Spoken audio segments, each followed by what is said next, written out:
السلام عليكم، كي دايرين؟ لاباس عليكم؟ تنتمنى تكونوا بخير.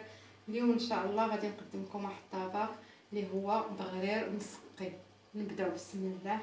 غادي نحتاجو واحد البصله كبيره مشلوطه، وعندي هنايا اللحم واحد نص كيلو، المهم كل واحد والقياس اللي بغا يدير. وبالنسبه للعطريه تنحتاجو البزار، الكمون، سكينجبير، الخرقوم، تحمير ملحه، تحميره، والزيت البلديه والزيت الروميه مخلطين. بسم الله نبداو بسم الله. نديرو اللحم، يمكن لكم ديروا حتى الدجاج، ماشي ضروري اللحم، حتى الدجاج تيجي مزيان ملي كنتوفر. نبداو بالبصله، عندي هنا الزيت البلديه والروميه مخلطين، تنديرو شويه حقاش اللحم ديالنا راه فيه الشحمه.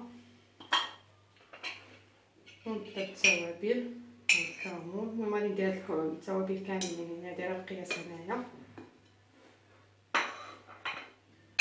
صافي. وغادي ندير الماء صافي، وغادي نمرق وغادي نردو يطيب. من بعد ما يطيب وندوزو نكملو عاد الخضر. صافي دابا من بعد ما درت الماء سخون غادي نخليه يطيب لنص طياب، يعني دايره الماء اللي غادي يكفيني نطيب فيه الخضره. مع دابا الخضره في هذا الوقت تكون طريه، يعني دغيا غادي طيب. درت الماء القياس ديالو، دابا نردو يطيب ومن بعد نكملو. هو من بعد ما قطعنا الخضره ديالنا تنحتاجو خيزو، فلفله الخضراء، فلفله حمراء، البطاطا، اللفت، القرعه الخضراء، وعندنا مطيشه والقزبر ومعدنوس. بالنسبه للخضره تنقطعوها هكايا، ماشي بحال ديال الطعام، تكوني هكايا مربعات كبار. صافي دابا من بعد ما طاب اللحم الطياب غادي نرمي الخضره ديالي ونديرها طيب. صافي ونحتاج واحد جوج فلفلات حارين. نبداو بسم الله. الخضره ديالي كامله بمطيشه، ندير هنا قزبر ومعدنوس صافي، وندير هاد جوج فلفلات حارين من الفوق صافي، ونزيد واحد شويه ديال الماء ونسدها. ها هو دابا من بعد ما وجدت المرقه ديالنا غادي نجيو بالنسبه للبغرير.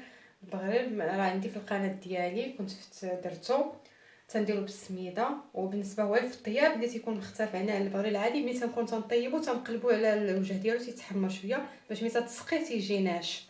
تنقبطو البغرير تنقطع هكايا على جوج وتنبقى نفرش هكا في الطبسيل.